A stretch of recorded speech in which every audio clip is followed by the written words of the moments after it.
I'm Robin Thompson. I'm a fundraising consultant, and I work with organizations that want to raise more money faster and easier. And I started doing these webinars about, I think this is number 5, because what I was hearing was that there were a lot of people out there that were just feeling like they were in crisis. And if they didn't feel like they were in crisis, the media was telling them that they should feel like it.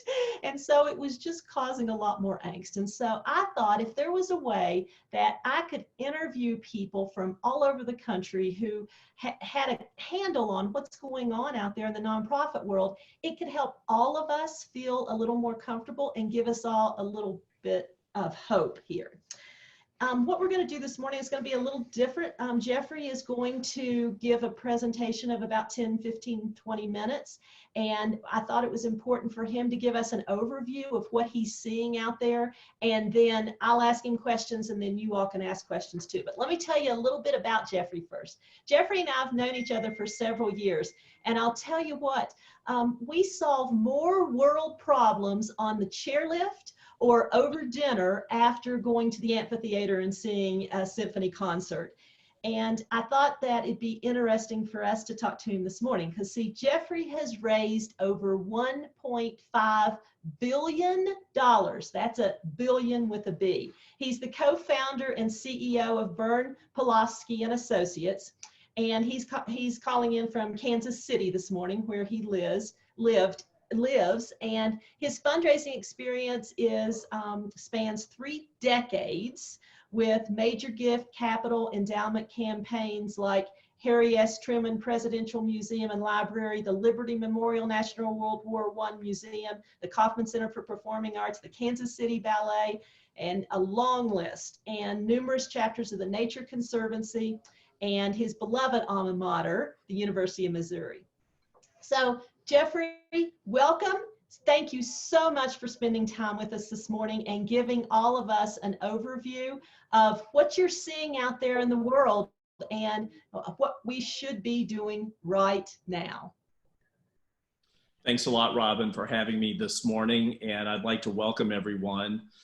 Robin and I have done a few webinars together over the last few years, and it's always a lot of fun and exciting. And you know, Robin makes it more fun than most people. So when she asked me to help out a few weeks ago, I said, well, I'm doing a similar webinar the day before. So yesterday for Nonprofit Connect, we did in Kansas City a webinar with about 300 people. So some of the information I'm going to share with you today, we shared yesterday. Robin was on the program or part of the program with us yesterday. And I'd like to first start out a little bit by giving you an overview of where giving's coming from, then what best practices are that you should be doing, and then where we are going once we get through the tunnel of COVID-19. So first, I'd just like to introduce myself. I've been in the fundraising profession, as Robin said, for 32 years. I can't believe I'm even older than that, but You started when you were 16. No. It's the best thing I ever did. I've worked in the private sector. I worked in the public sector for a governor, my first job right out of college. I worked on the side of corporate foundation and gave away $3.5 million for 3.5 years. I didn't really like that. So in 1988, I came to Kansas City thinking I would get out west 3 years later and started a fundraising career. And 32 years later, I'm still in Kansas City, but Vail is my adopted home. So many of you on the call, I know personally, or I certainly know of the organizations that I've supported or been involved in. Byrne, Pulaski and Associates was started a year and a half ago. Lisa Pulaski is my partner here in Greater Kansas City. And our firm is 16 individuals doing various facets of fundraising.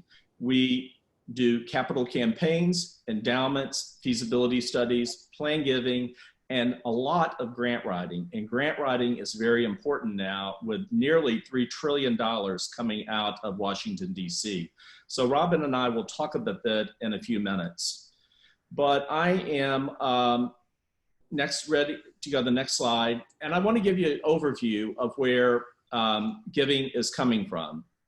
As you know, many of you have seen this slide, but we have been taking and measuring philanthropy for the last 40 to 60, well, really the last 60 years. But this chart in front of us shows the increases in philanthropy over a period of each year over 40 years. And what I think is interesting in this is as you look at this, you see that philanthropy progressively increases each year.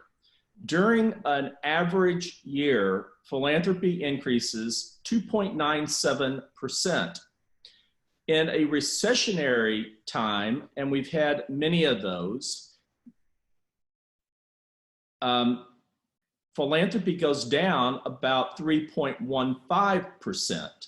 So in the Great Recession in 2008, we saw philanthropy for the first time go down in double digits, and that was nearly 15% down.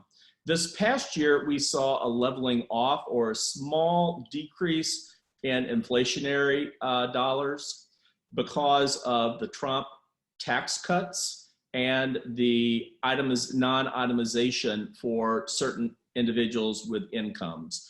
So we are hoping to see an increase in 2019, and on June 16th, Giving USA Foundation will release giving for 2019, and then it's going to be devastating when we see the numbers in 2020.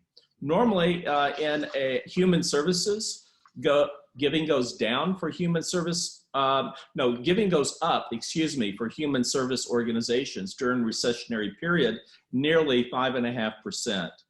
Who really takes the brunt of the recessionary dollars in the philanthropic sector during a recession are the arts. And they normally go down anywhere around 5%.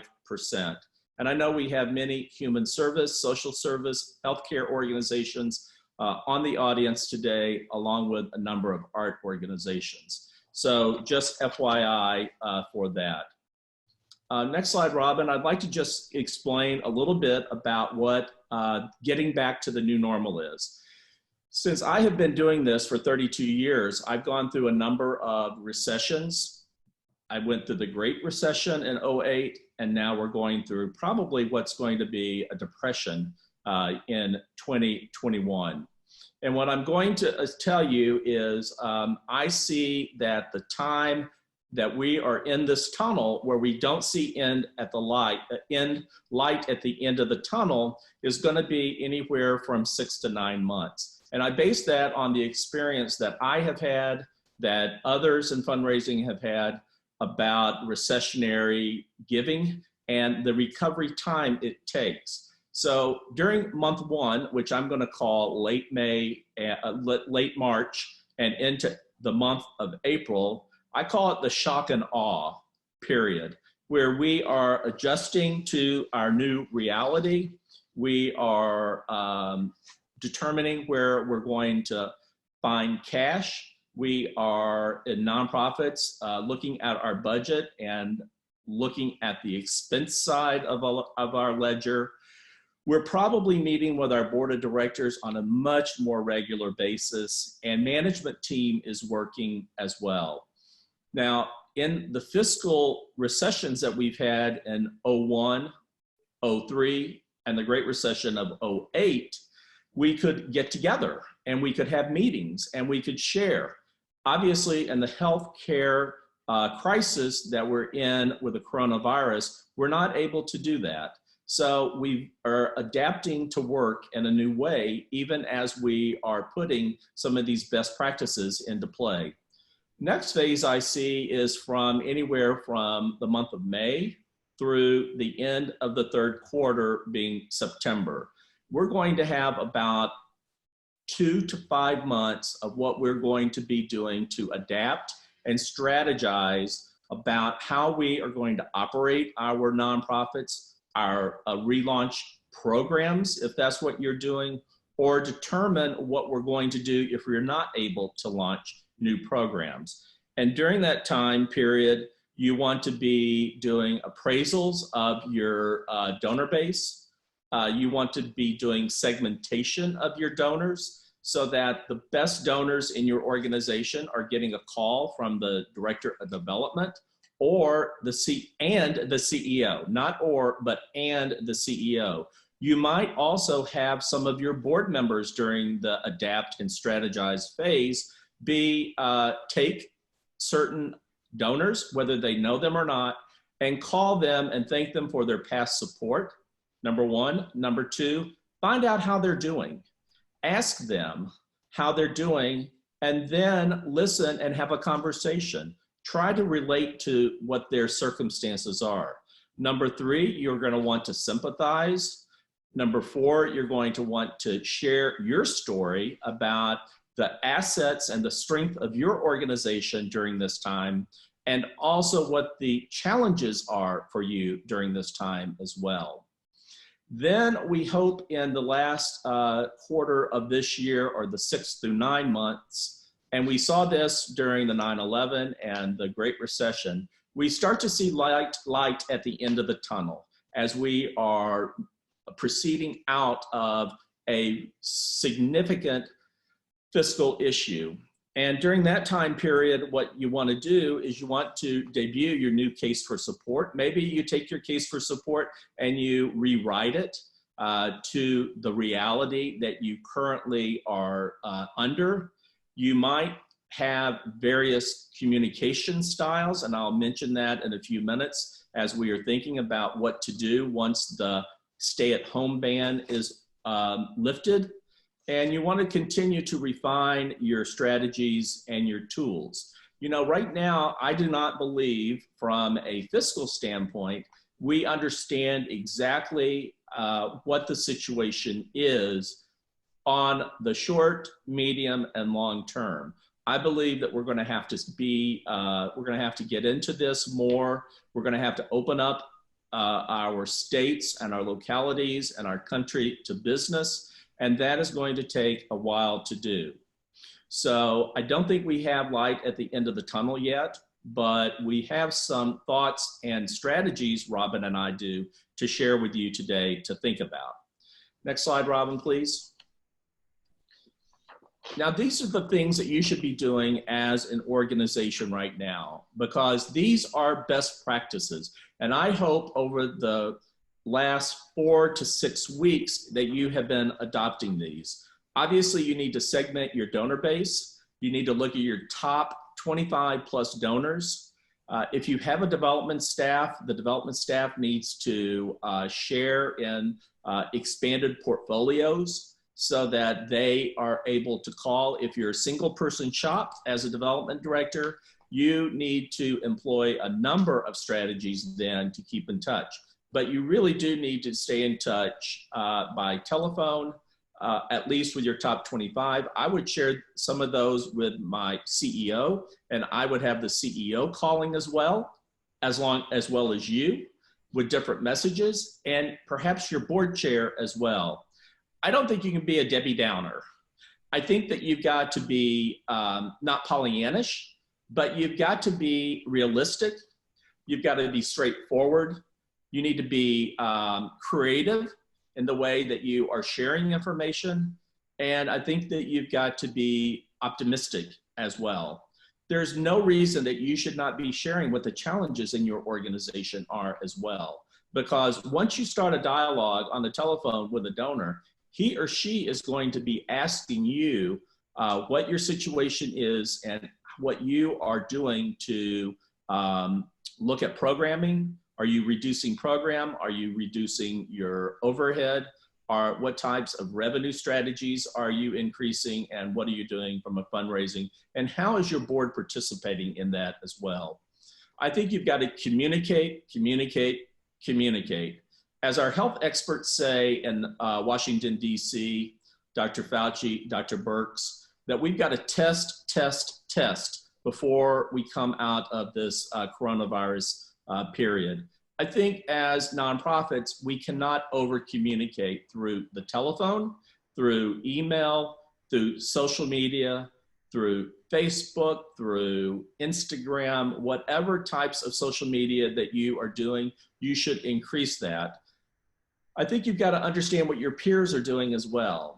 I think that understanding what other organizations like your mission are doing is very helpful, because you know what? There aren't any new ideas out there. They're just good, proven ideas. And you want to take some ideas from your peers or others that you pick up from these webinars or from your chats, and you want to give credit to others, and you want to then make it your own for your own particular situation.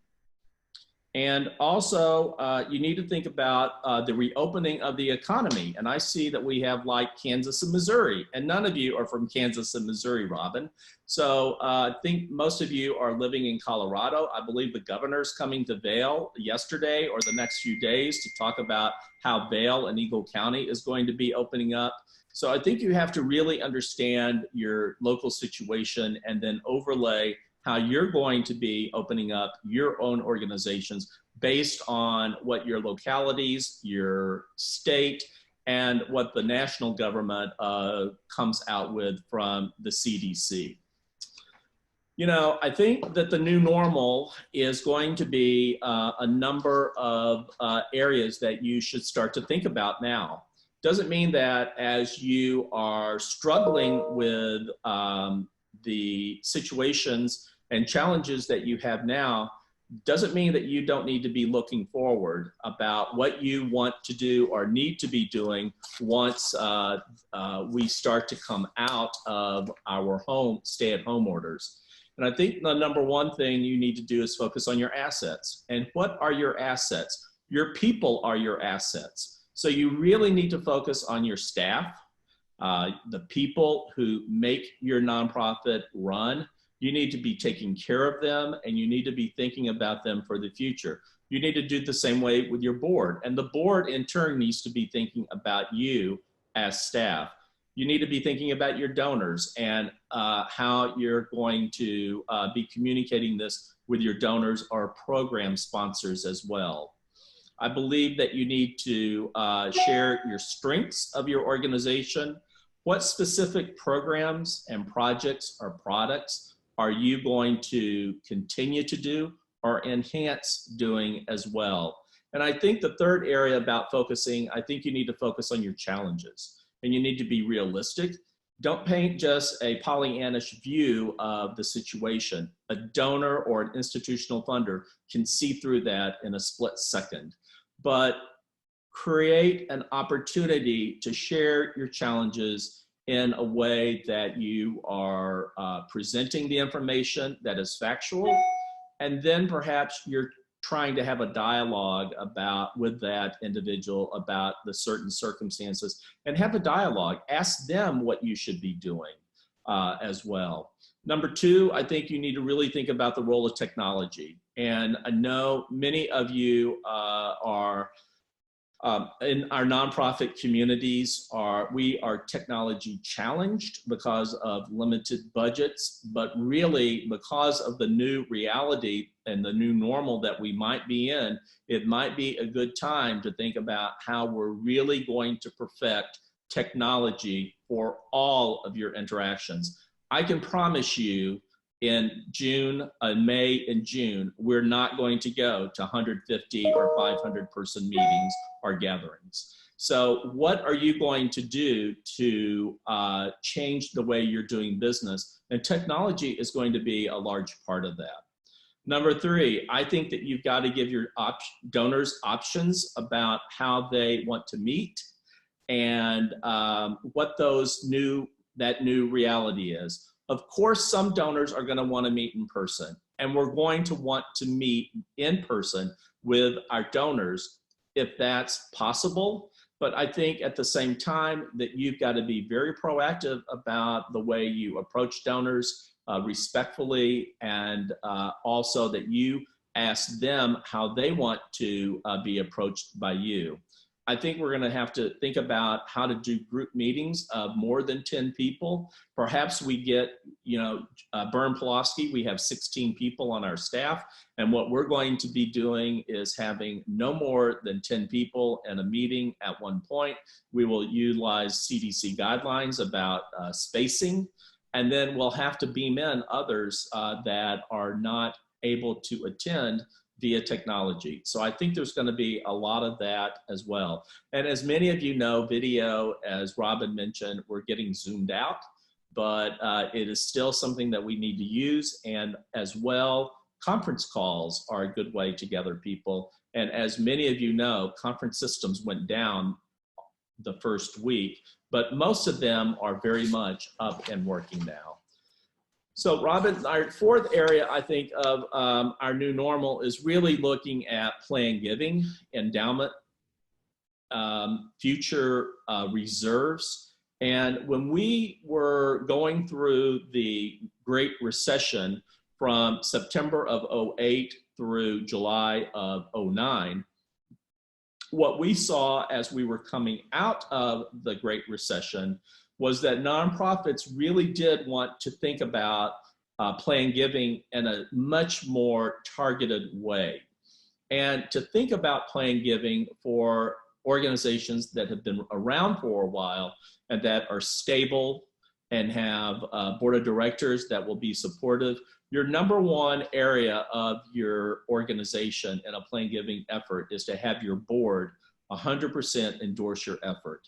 Then you need to have staff participate in that, and then you need to go out and talk to perhaps your top donors that you should have already been talking to as well. I think number 5 is that you need to rethink your entire business model right now, and how is this going to change? What are we going to drop? What are we going to add? How are we going to look at our finances to meet those issues? And I think that you've got to go out and explain and share that now and over the next 5 to 6 months with key donors and get their input and their understanding as well, so that when we do come out of this fiscal mess, that you have a solid business plan. And last, and I know this is very important and very scary to most of us in the nonprofit community, I think that you've got to look at mergers, acquisitions, or collaborations in a different way. And I know that our funding community, they like for us to collaborate, cooperate. They don't push us to merge or acquire, but with limited new resources, I think nonprofits are going to definitely have to think out of the box around this. And you must have your board input and some sophisticated individuals to think about financial models, duplications, programs, new programs, overhead, etc. Also, during this time period, are you able to outsource functions of your overhead or your office and lower your cost as well? So with that, I think that those are some, Robin, new normals that we have. And I would open it up to any questions that you have. I know that Robin has a number and I have a number of topics that we would like to chat with you about.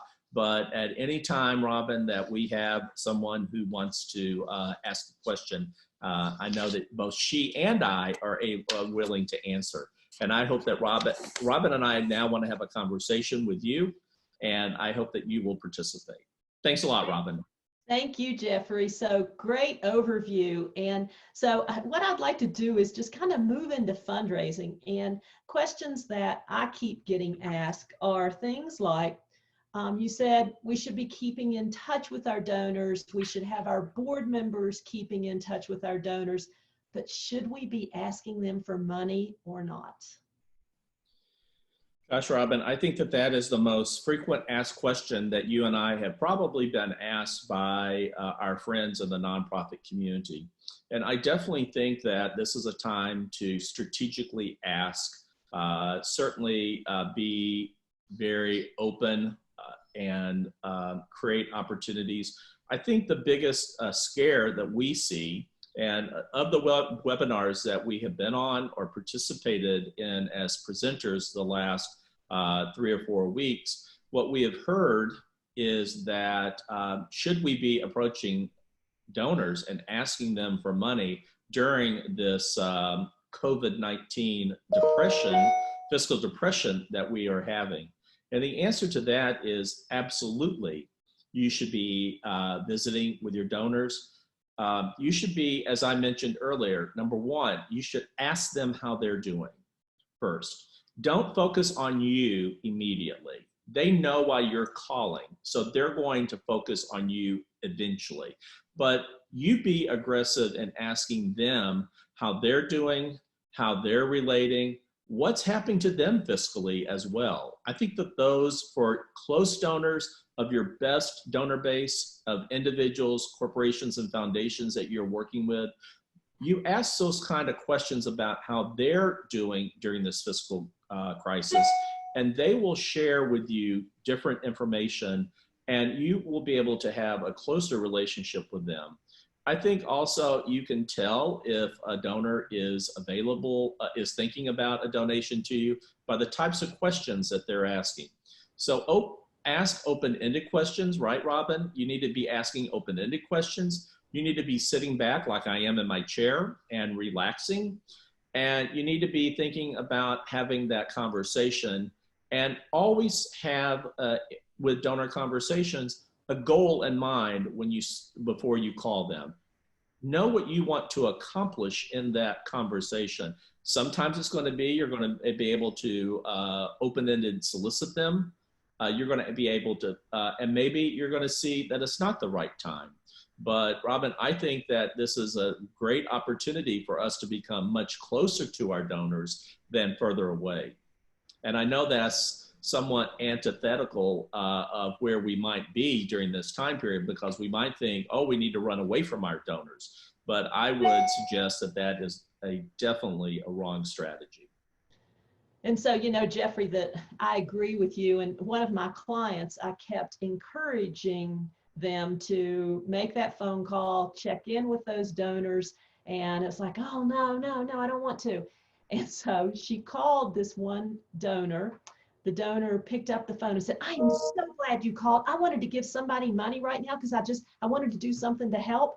And said, so you called me. And so, yes, I want to give you money. And so, I mean, that was like at the beginning of the conversation. And so that's what I'm hearing more often than not, is that we are all in this situation together, and people want to help. They want to do something. Even if it's not a social service organization, people still want to help. And so I'm also saying the same thing, but I'm also telling people to be cautious. So just like you said, during the conversation, you want to be sure that, you know, if you say, hey, so how are you? Well, I lost my job and my family members, you know, one of them had COVID. And, you know, if they go down that list of litany of items, Just don't ask them. That family. It's not a good time to ask. So no. I agree. You know, Robin, I'll give you an absurd, and our fellow participants, I'll give you an absurd situation that we're working with. I see we're working with Feeding Tampa Bay down in Florida, and they are the largest provider of providing food to some 500 organizations, and then they provide it themselves in Central Florida. I see that Boulder Food Rescue and Lou Creech is on the call today as well. So he understands that the need for food is now more than ever.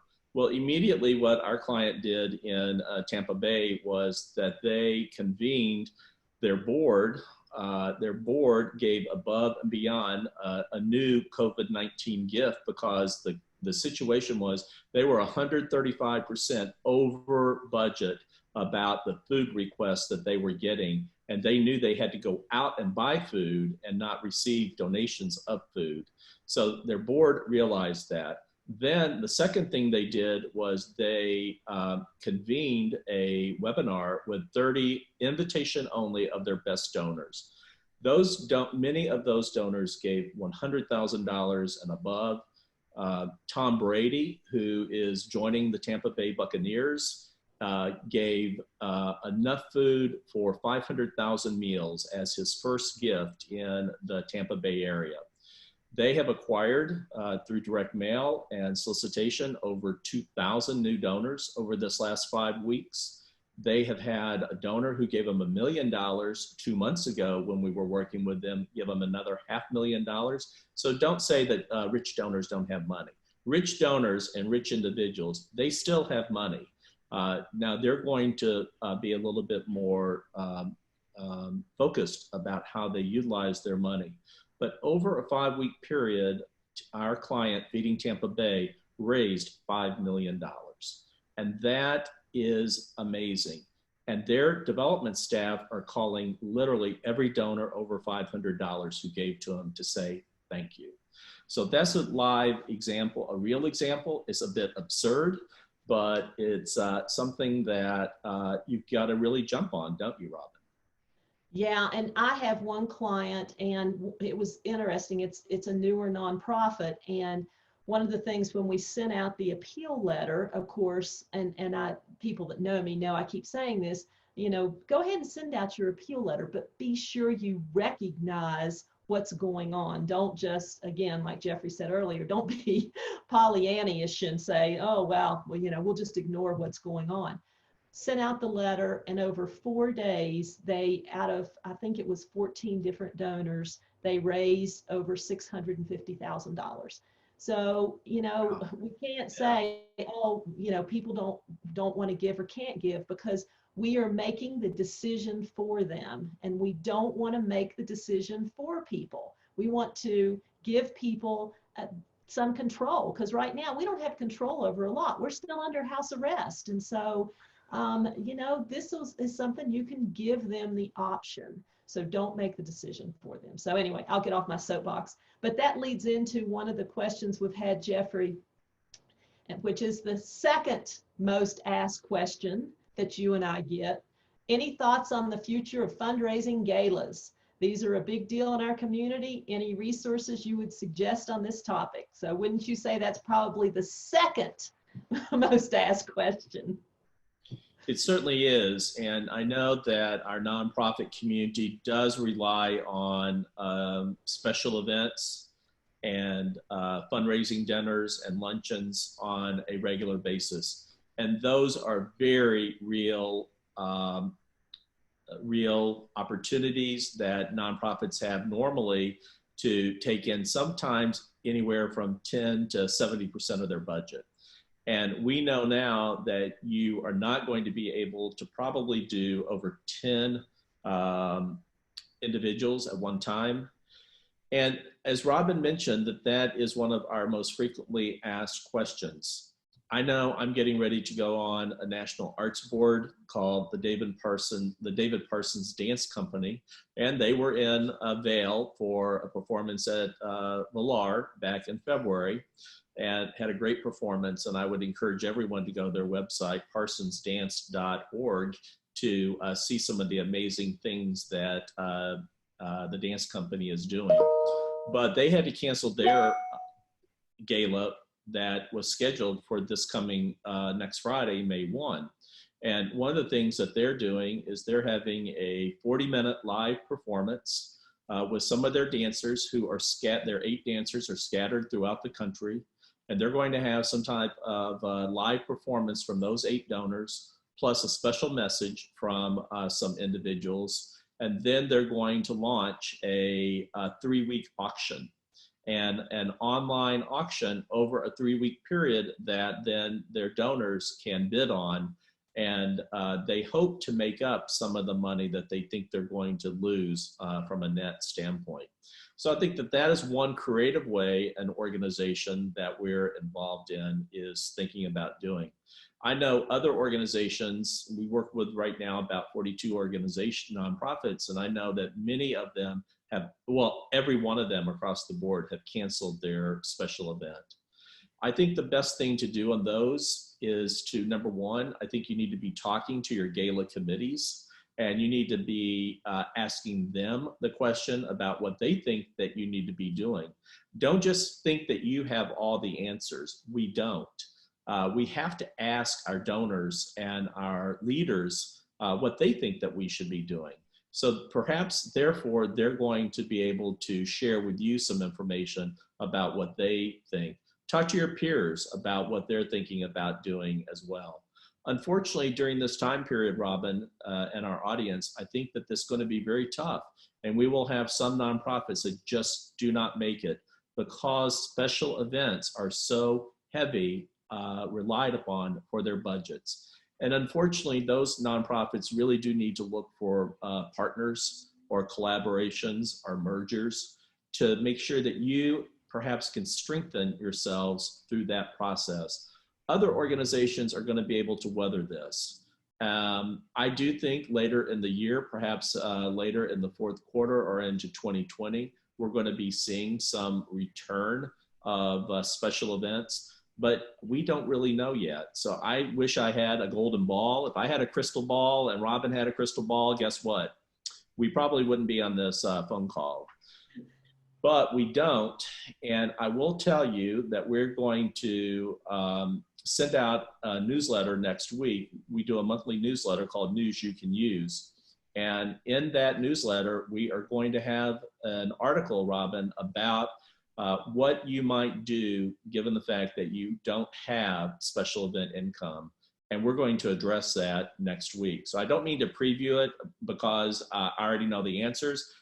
Barb Block, who works with us, is writing the article right now, and she's doing a lot of research, and I think we will have some good recommendations next week. Great. What do you think are going to be happening with special events? Yeah, so you talked about that newsletter, so hopefully you will send it out to the people that are on the call just so that they have a little bit of insight from somebody about that. Well, you know, I'm saying the same thing about events. I've been asked the question a lot about having an unevent or a non-event. And, you know, and I say that, you know, there is BC, before coronavirus, and AC, after coronavirus, right? So what I would say to people about BC, before coronavirus, when they ask me about a non-event or an unevent, the times that I've seen it work the best, if you already have an event. So you have Mardi Gras every year for, you know, 10 years, and people are tired of going, right? So it works well to have a non-event. I've seen it not work well if you don't ever have an event, and then you say, hey, let's do a non-event instead. But like I continue to say, we're all players in improv acting right now. So we don't know the answers. I mean, we wish we did. And so a non-event or an unevent may work right now to send out a letter and say, hey, we're not going to have an event this year. So here are some of the things you can do to help support our organization instead of that. I've heard stories that that's been very successful for some of the organizations that had to cancel their event here in the spring that had them in April or May. So, I mean, so that's one thing that I tell people. The other thing is that I really think that we aren't going to see these large events coming up. And as people say that they've been postponing, I don't know that that's the best answer, because I think what's going to happen is then we're going to go over top of events that were already scheduled in September or October. And so I just keep encouraging people to be creative. What can you come up with? And I'll tell you, one of the things that we're doing, it's in May, so it's next month, we are going to actually do a type of a think tank on events.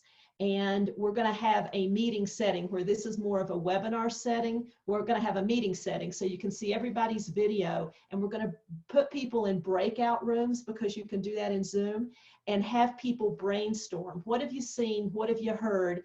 And then the whole group will come back together again and share the ideas about what they've seen and heard for events.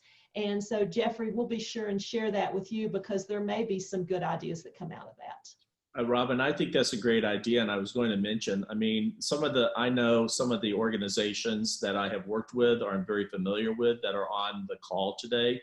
And we've got some great minds in this room, whether it's Challenge Aspen, it's Walking Mountains, it's Jason Denhart with Bravo Vale, it's Vicki Flynn with the Cycle Effect, it's the Ski Club, it's the Betty Ford Alpine Gardens with Nicola, or if it's Roundup River Ranch with Katie and Ruth.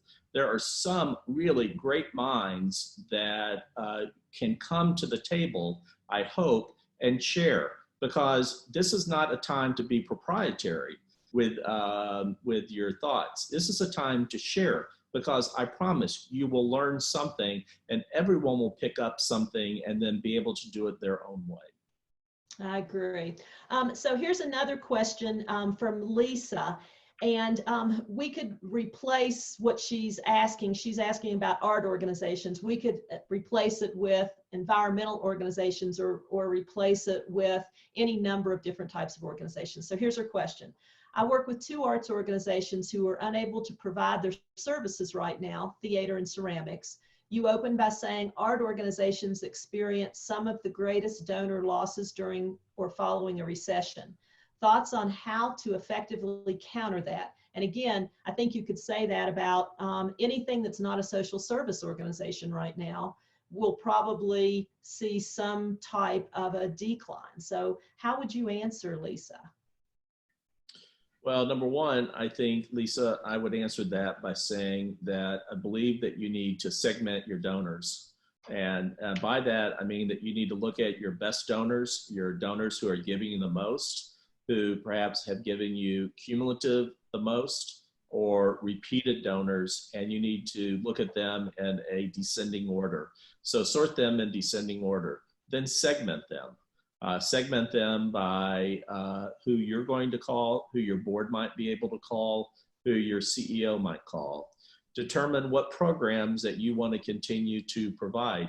Are you able to provide as an art organization, perhaps in ceramics and other types of art, you're able to resume programming, but I think you've got to be very specific in the types of the types of requests that you make.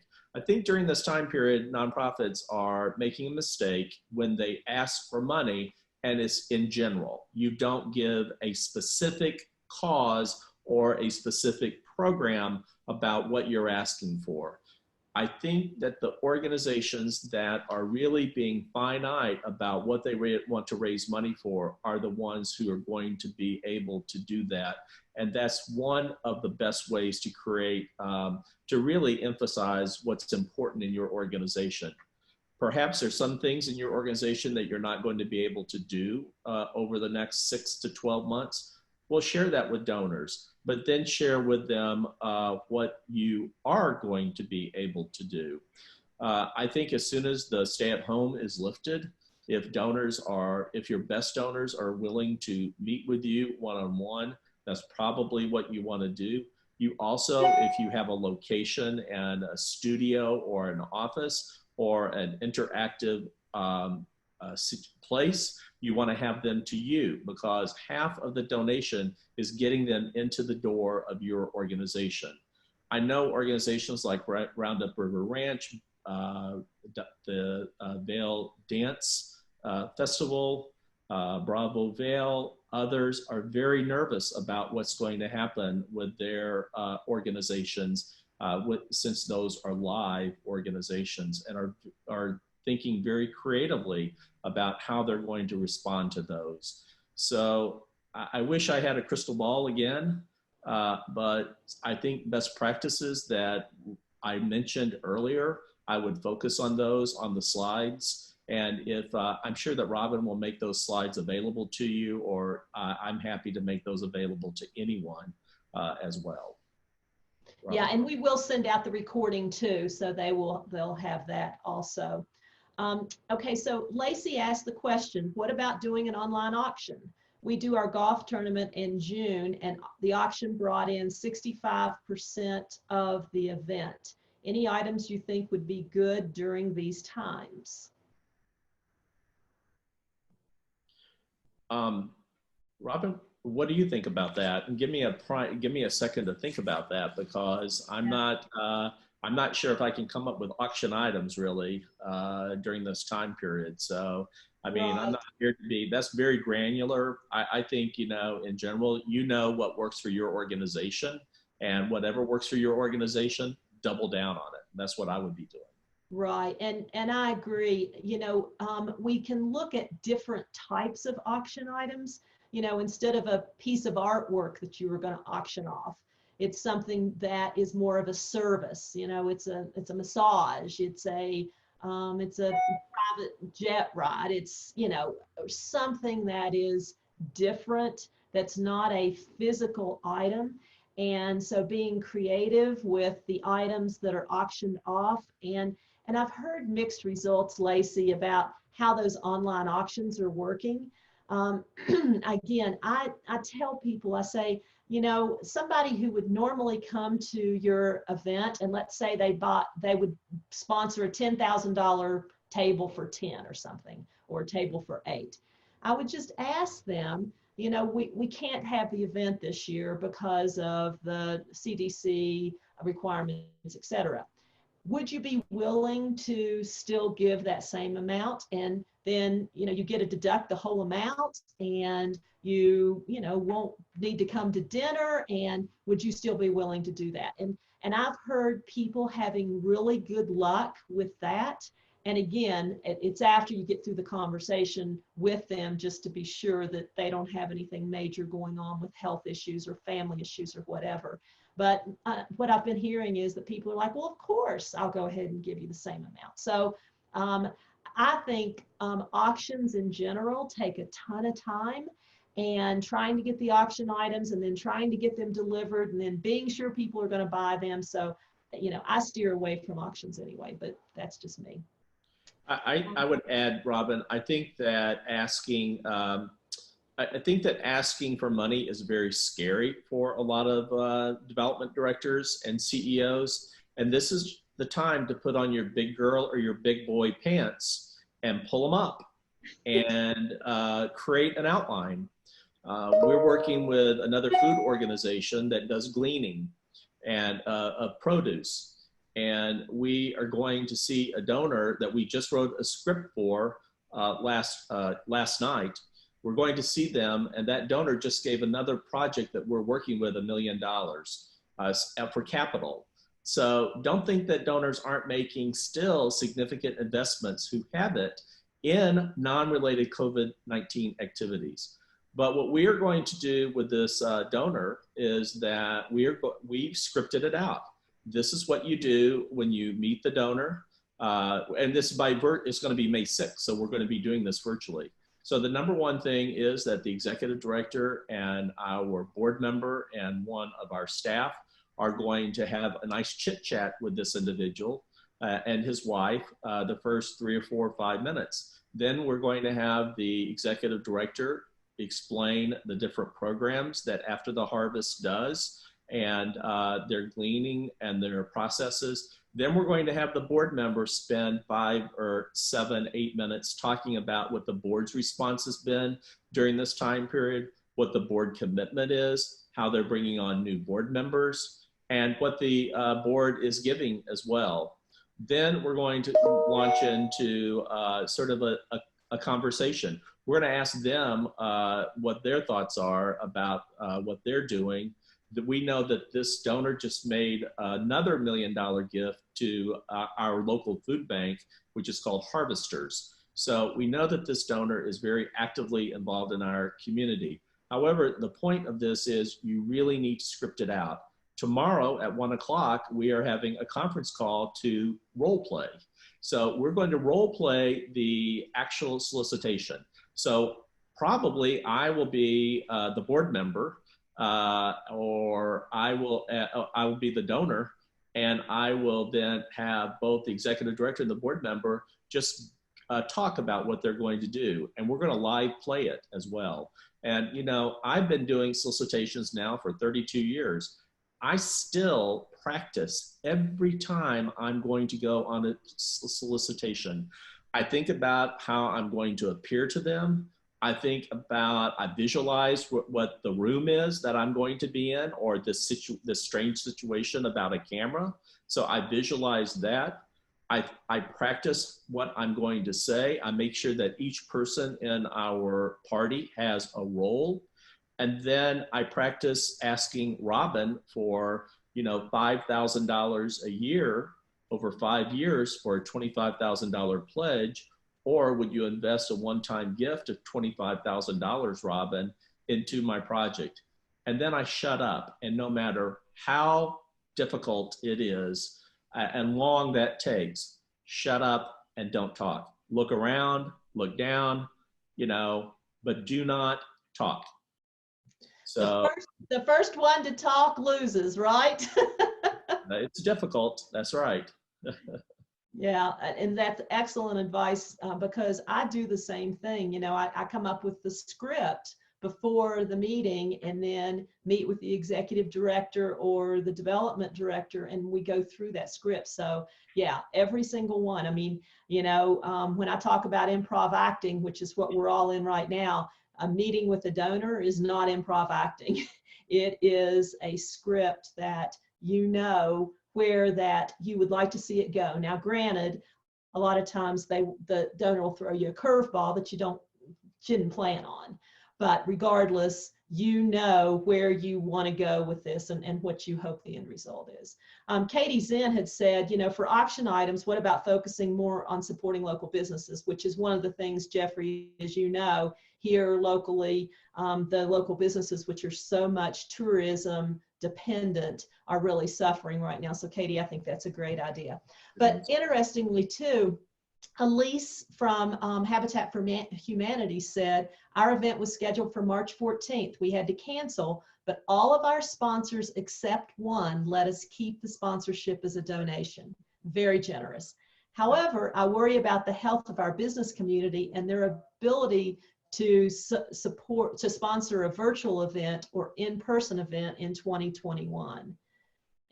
And so, I think, Jeffrey, and you would probably say this too, we just don't know what's going to happen. And, we need to plan, but looking too far ahead, I think can kind of get us worked up and unnecessarily really nervous about, what's going to happen in 2021, and we just don't know. Well, I think you go back to the infographic I used, the 9-month scenario. And if you think about the 9-month scenario and what you need to be doing at each one of those phases, it's really important to focus on that and to share that also with your donors, because they need to be informed and educated like you about what you're thinking.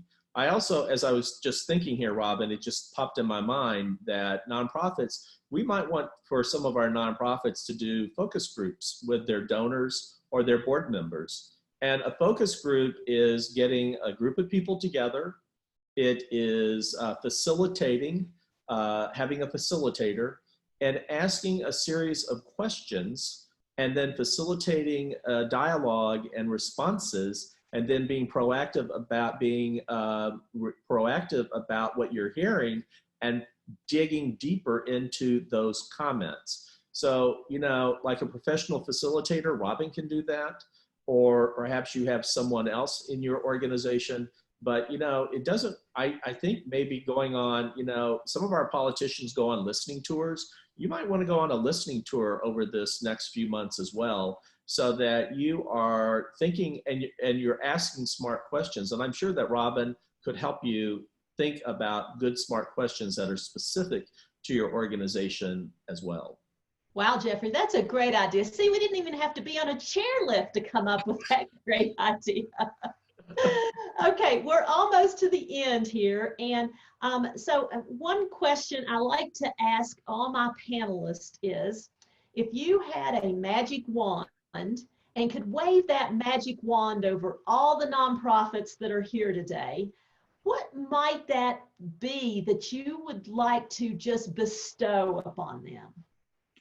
Well, Robin, I want to steal your answer, since I asked you that question yesterday that I saw. And you had a really good answer, Robin. So I want to give you credit for the answer because I saw that question and I thought, you know what? We lost you, Jeffrey. Idea. And I think that the idea that I would have is that you really need to perfect your solicitation techniques and that you need to perfect the way you're going to ask. Don't be afraid, be bold, be honest, be transparent.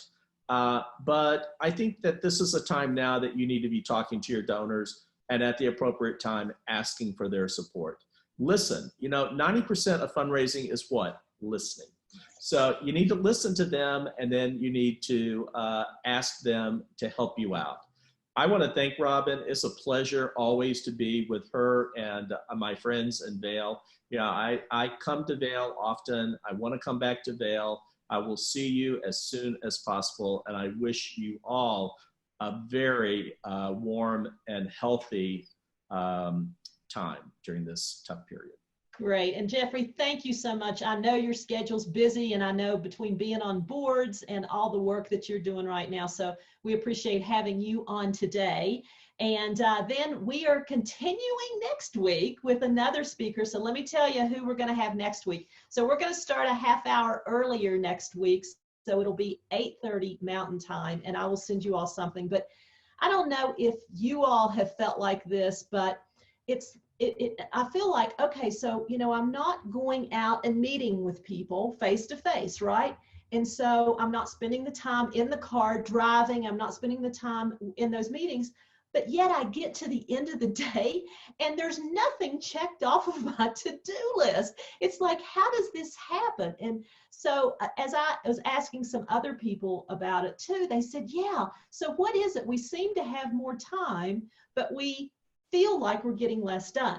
So what I did was a good friend of mine who I've known for years, her name is Laura Stack, and she is what's called the Productivity Pro. And so she's going to come on next week and she's going to talk to us about how can we be productive during this time? What are the things that we could and should be doing? Because see, Laura just started a new nonprofit.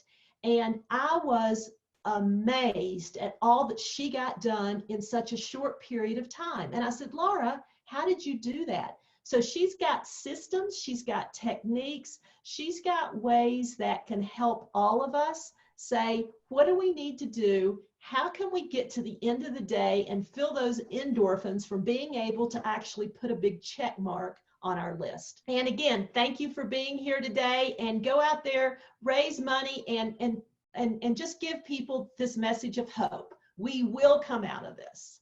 So thanks for being here. Thank you, Jeffrey. Bye. Hey, bye, everyone.